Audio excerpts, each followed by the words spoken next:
Hello everyone and welcome back to another video from Banking and Crypto Guide. In this video, I'm going to show you how to log into your account with Apex Crypto. To find out how, make sure you watch this video all the way until the end, and before we begin, just hit that like and subscribe button real quick and let's get started. First of all, you'll want to open up your web browser, so go ahead and open it up.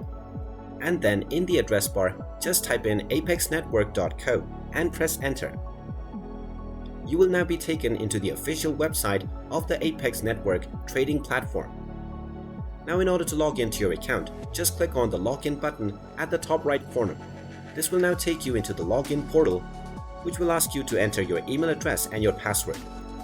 So just go ahead and type in your email address, followed by your password, and then click on the sign in button and you will be logged into your account with Apex Crypto. You can also create a new account by clicking on Register New Account. And in case you forgot your password, just click on Forgot Your Password to reset your login credentials. And there you have it. That is how easy it is to log into your account with Apex Crypto.